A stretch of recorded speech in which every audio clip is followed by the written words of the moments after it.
Hello everyone, welcome to my channel ईजान fan fiction. तो friends, चलिए अब हम अपनी स्टोरी कर्ज विद मैजिकल पावर का नेक्स्ट पार्ट शुरू करते हैं। अगर आपको मेरी ये स्टोरी अच्छी लगे तो प्लीज़ फ्रेंड चैनल को सब्सक्राइब करना, लाइक करना और कमेंट के थ्रू मुझे ज़रूर बताना कि आपको मेरा ये फैन फिक्शन कैसा लग रहा है। तो चलिए फ्रेंड्स, स्टोरी की स्टार्टिंग करते हैं। तो स्टोरी के लास्ट पार्ट में जहाँ हमने देखा था कि विंग को वांग जी की मैरिज के बारे में पता चलता है, जिसे सुनकर विंग पूरी तरीके से शॉक्ड हो जाता है। वहीं वो लैंसी चेन से इसके बारे में पूछता है, पर लैंसी चेन वहीं जानबूझकर विंग को टीज करते हैं और वो विंग से कहते हैं कि हाँ, वांग जी की जल्दी ही शादी होने वाली है। ये सुनकर तो विंग को बहुत हर्ट फील होता है। उसे नहीं पता आखिर उसके साथ क्या हो रहा है। वांग जी की शादी के बारे में सुनकर उसे इतना तकलीफ क्यों हो रही है। वो सीधा वहाँ से चला जाता है। वहीं लैंसी चेन एक स्माइल करते हैं और कहते हैं, काश विंग और वांग जी दोनों को अपनी फीलिंग्स का एहसास हो। ऐसा अपने मन में कह के वो भी वहाँ से चले जाते हैं। वहीं विंग सीधा अपने रूम में जाता है और जाकर चुपचाप अपने बेड पे बैठ जाता है और वो बस वांग जी और वांग जी की शादी के बारे में सोचने लगता है। तभी हम देखते हैं अचानक से जियांग चेंग जो रूम में एंटर करता है। वो विंग को ऐसे खोया हुआ देखता है तो वो अचानक विंग के सामने आता है और कहता है, तुम्हें क्या हुआ है। विंग कहता है, कुछ भी नहीं। जियांग चेंग कहता है, तो तुम इस तरीके से क्यों बैठे हुए हो। विंग कहता है, कुछ भी नहीं, मैं तो बस वो। तभी जियांग चेंग कहता है, विंग, क्या तुम्हें फिर से उस बेंचाओ ने परेशान किया है। अब मैं उसका मुंह तोड़ दूंगा अगर उसने फिर से तुम्हें परेशान किया होगा। विंग कहता है, जियांग चेंग, मुझे बेंचाओ ने परेशान नहीं किया। और तुम्हें क्या लगता है अगर वो मुझे परेशान करेगा तो मैं कुछ भी नहीं करूँगा, मैं भी उसका मुंह तोड़ सकता हूँ। जिस पर तभी जियांग चेंग कहता है, अच्छा तो फिर क्या बात है, तुम इस तरह से मुंह लटका के क्यों बैठे हुए हो। विंग कहता है, नहीं, मैं तो बस ऐसे ही कुछ सोच रहा था। तभी जियांग चेंग विंग के पास बैठता है और कहता है, तुमने सुना। विंग कहता है, क्या। तुमने सुना, लैन वांग जी शादी कर रहा है। ये सुनकर विंग बड़ी बड़ी आंखों से जियांग चेंग की तरफ देखता है। जियांग चेंग कहता है, हाँ, मैंने सुना है अलग अलग क्लैन से लड़कियों को बुलाया जा रहा है। जो लड़की भी वांग जी को पसंद आएगी उसी लड़की के साथ वांग जी की शादी कर दी जाएगी। विंग ये सुनता है तो वो अपनी आंतों की मुट्ठियों को टाइटली भींच लेता है और वो बस गुस्से में ही जियांग चेंग की तरफ देखने लगता है। जियांग चेंग कहता है, तुम्हें क्या हुआ, तुम इतने गुस्से में क्यों हो। तभी विंग कहता है, कुछ भी नहीं, और मैं कहाँ गुस्सा हूँ। तभी विंग कहता है, तुमसे ये सब किसने कहा। जियांग चेंग कहता है, वो एक्चुअली जब मैं बाहर गया था तो मैंने कुछ एल्डर्स की बातें सुनी, लेकिन जब मैंने इस बारे में लैंसी चेन से पूछा तो उन्होंने भी कहा कि हाँ, हम वांग जी के लिए लड़कियां ढूंढ रहे हैं। ये सुनकर तो विंग को और बुरा लगता है, लेकिन वो कुछ भी नहीं कहता। तभी जियांग चेंग खड़ा होता है और कहता है, अरे मैं तो भूल गया, मैं तुम्हें बताने आया था, जल्दी चलो, हमें जल्दी मैदान में पहुंचना होगा। क्लैन लीडर लैन कुरैन ने हम सबको तलवारबाजी और तीरंदाजी सीखने के लिए बुलाया है। वांग विंग कहता है। तभी जियांग चेंग कहता है, क्या, जल्दी खड़े हो जाओ, अगर हम लेट हो गए तो तुम जानते हो ना, वो किसी को भी पनिश कर देंगे और मैं नहीं चाहता तुम्हारे साथ पनिशमेंट लेना, इसलिए जल्दी आओ। विंग कहता है, ठीक है, तुम चलो, मैं अभी आता हूँ। ऐसा कहता है, जिस पर जियांग चेंग कहकर वहाँ से चला जाता है। वहीं हम अब लैंसी चेन को देखते हैं। लैंसी चेन जो लैन कुरैन के सामने बैठे हुए थे। लैन कुरैन जो बस लैंसी चेन को ही देख रहे थे। लैन कुरैन लैंसी चेन से कहते हैं, लैंसी चेन, क्या तुमने वांग जी से बात की। लैंसी चेन कहते हैं, हाँ हाँ अंकल, मैंने वांग जी से बात की। लैंसी चेन कहते हैं, अंकल, आप अच्छे से जानते हो वांग जी कितना जिद्दी है।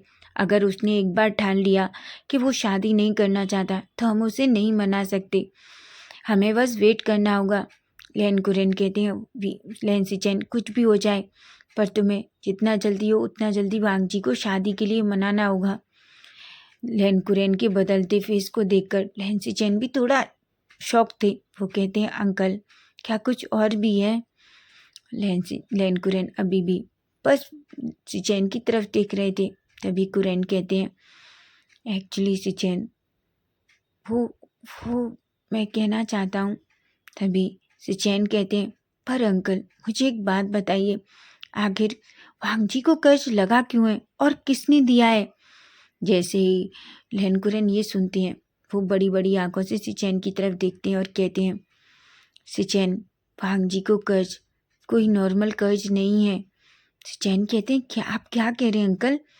तभी खुरैन कहते हैं हाँ, क्योंकि वांग जी को कर्ज इसलिए लगाए ताकि उसकी शक्तियों को बढ़ाया जा सके।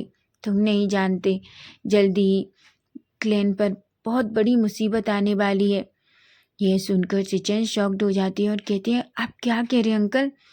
तभी लैन कुरैन कहते हैं हाँ, तुम नहीं जानते, एक लैन क्लैन नहीं बल्कि सारे क्लैन के ऊपर मुसीबत आने वाली है।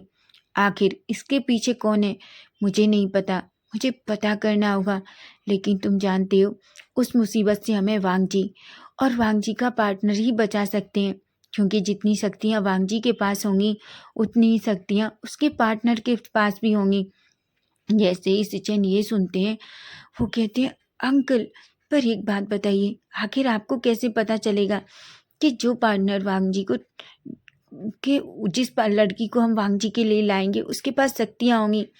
तभी लैन कुरैन कहते हैं क्योंकि वही लड़की वांग जी को टच कर सकती है, बाकी कोई भी वांग जी को टच नहीं कर सकता।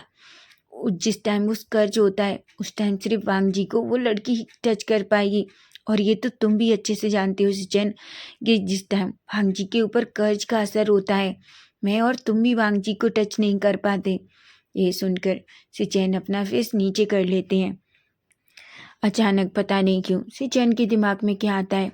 सिचन अंकल की तरफ देखते हैं और कहते हैं अंकल, अगर क्या हुआ वो एक लड़का हो तो?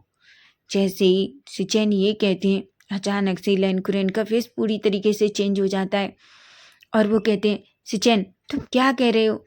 तभी सिचन कहते हैं अंकल, मेरा ये कहने का मतलब नहीं है, लेकिन ये भी तो हो सकता है कि वांग जी का पार्टनर एक लड़का हो। ये सुनकर सिचन कुछ भी नहीं कहते। तभी लैन कुरैन कहते हैं उससे पहले मैं बस ये चाहता हूँ कि हमने जितने भी क्लैन लड़कियों को बुलाया है, क्लैन से अलग अलग लड़कियों को बुलाया है, हम एक बार वांग जी के साथ उन सबको मिलाएं, वो भी कर्ज के टाइम पर। लैन सिचन जानते थे कि वो अपने अंकल से आर्ग्यू नहीं कर सकते, इसलिए बेचारे कुछ भी नहीं कहते और कहते हैं ठीक है अंकल, ऐसा कहते हैं।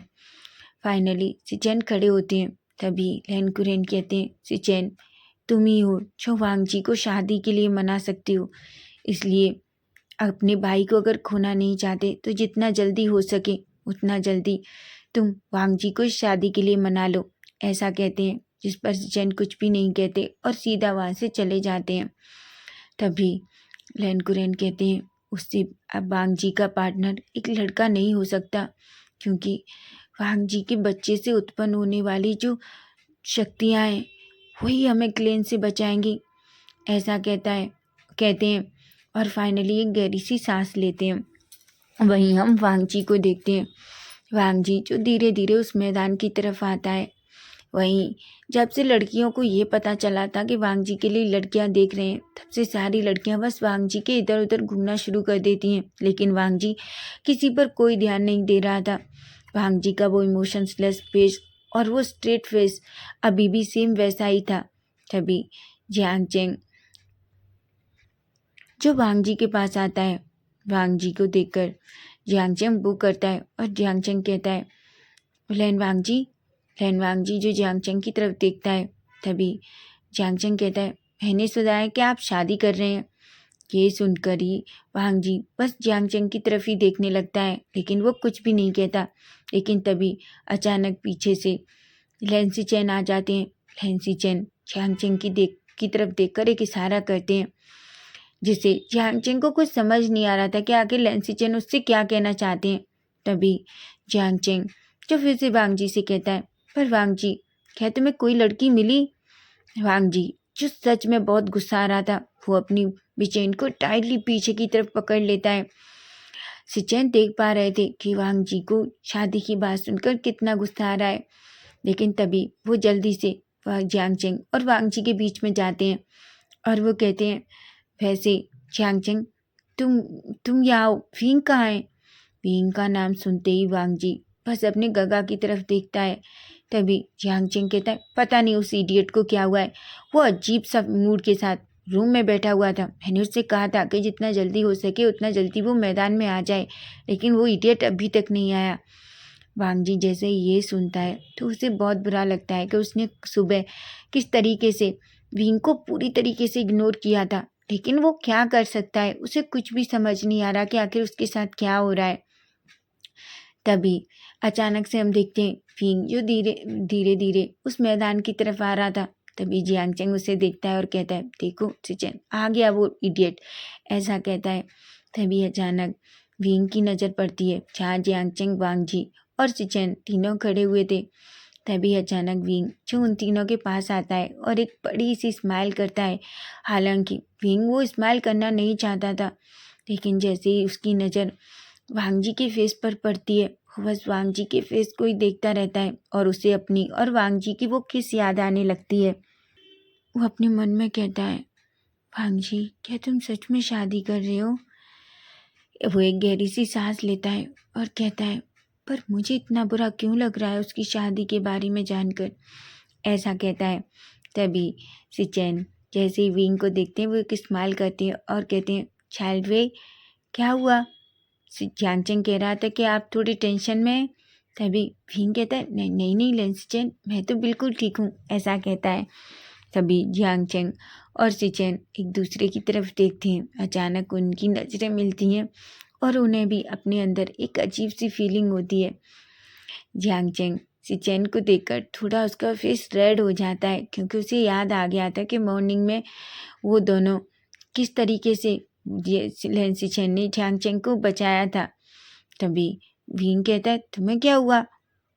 जियांगचैंग कहता है, कुछ भी नहीं, ऐसा कहकर वो वहाँ से चला जाता है, जिस पर लेंसिचेन के फेस पे एक स्माइल आ जाती है और वो भी मैदान की तरफ चले जाते हैं। वहीं वांग जी भी विंग को फिर से इग्नोर करके जाने ही वाला था कि अचानक से विंग वांग जी का हाथ पकड़ लेता है। वांग जी जैसे ही ये देखता है वो विंग की तरफ देखता है और कहता है, विंग मेरा हाथ छोड़ो। विंग कहता है, वांग जी मुझे तुमसे बात करनी है। वांग जी कहता है, तुम जानते हो ना अभी हमारा तलवारबाजी का टाइम है, इसलिए हमें पहले वो करनी होगी। विंग कहता है, वांग जी मुझे अभी तुमसे बात करनी है। वांग जी जो कुछ भी नहीं कह पाता, वो बस विंग जो वांग जी को खींच ही रहा था कि अचानक से वांग जी और विंग के सामने म्याओ म्याओ आ जाती है।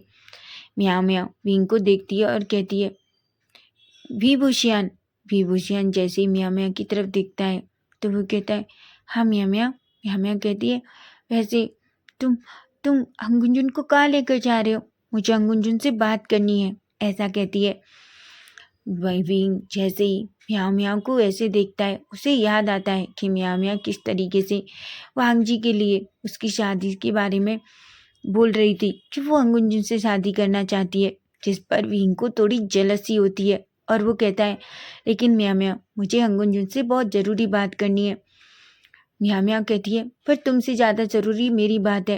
विंग को कुछ भी समझ नहीं आ रहा था। उधर म्याओ म्याओ और विंग दोनों आपस में एक दूसरे से आर्ग्यू करने लगते हैं। वहीं वांग जी जो उन दोनों की बातें सुनता है, वांग जी को भी जेलसी हो रही थी।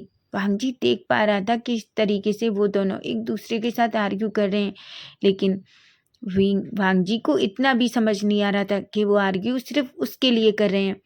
तभी वांग जी कहता है, विंग रुक जाओ। फिर वांग जी कहता है, म्याओ म्याओ आप मुझसे क्या बात करना चाहती हैं? तभी म्याओ म्याओ कहती है, वांग जी मुझे तुमसे बात करनी है, लेकिन अकेले में। विंग जैसे ही ये सुनता है तो उसे बहुत बुरा लगता है। तभी वांग जी कहता है, मिस म्याओ म्याओ आप बता सकती हैं आप क्या कहना चाहती हैं? तभी म्याओ म्याओ विंग की तरफ देखती है और कहती है, विंग क्या तुम थोड़ी देर के लिए दूर जा सकती हो?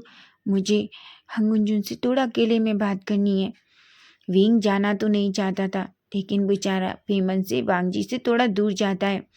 तभी म्याओ म्याओ कहती है, मैंने सुना है आपकी शादी के लिए लड़की देख रहे हैं। वैसे मैं सच बता रही हूँ, मैं आपको बहुत पसंद करती हूँ।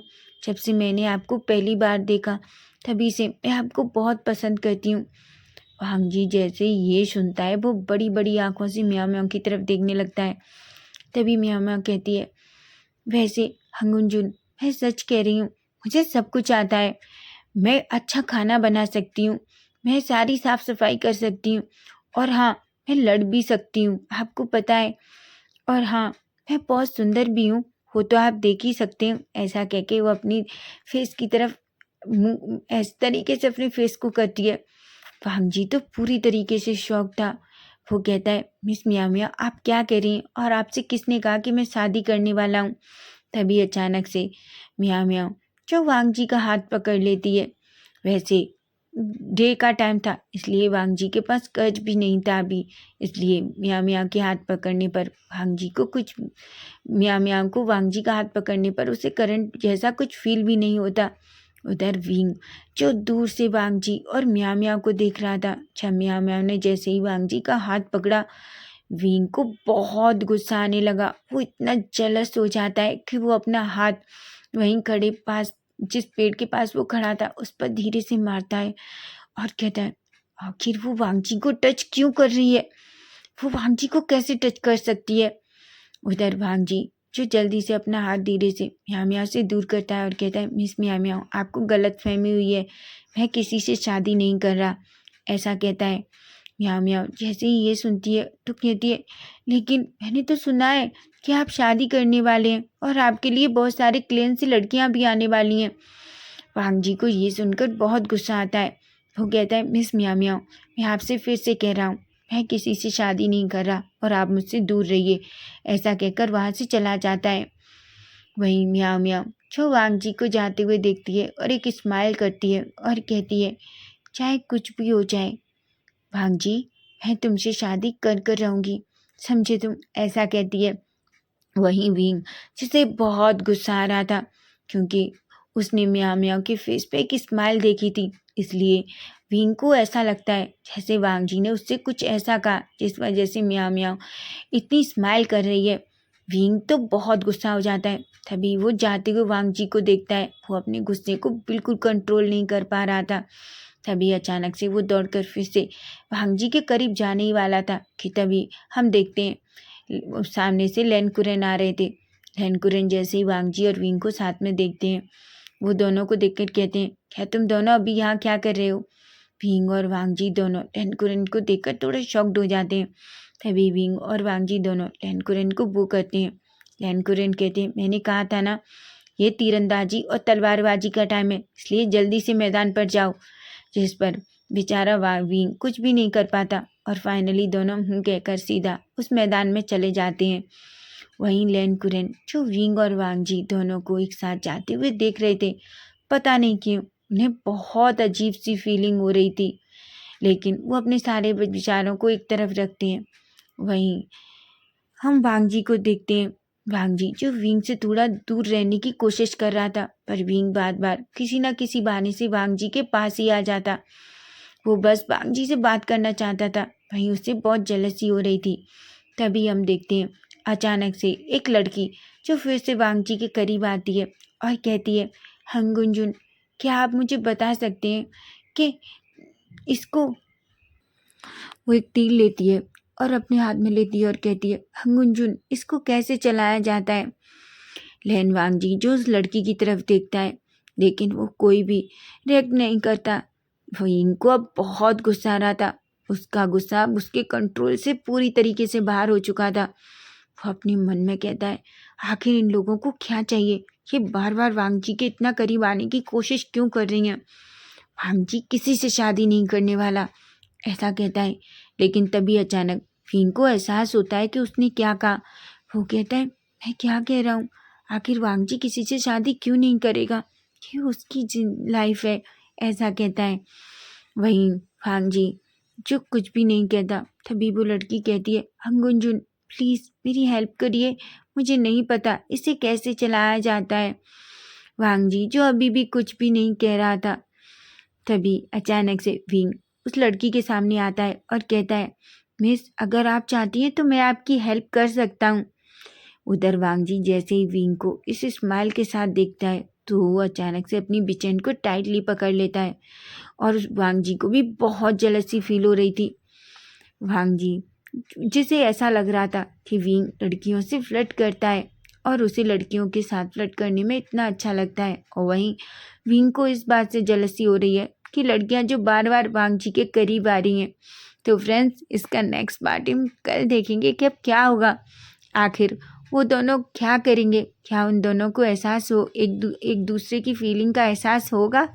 अगर आपको मेरी स्टोरी अच्छी लग रही है तो प्लीज़ फ्रेंड चैनल को सब्सक्राइब करना, लाइक करना और कमेंट के थ्रू मुझे ज़रूर बताना कि आपको मेरा ये फैन फिक्शन कैसा लग रहा है। Bye bye, take care.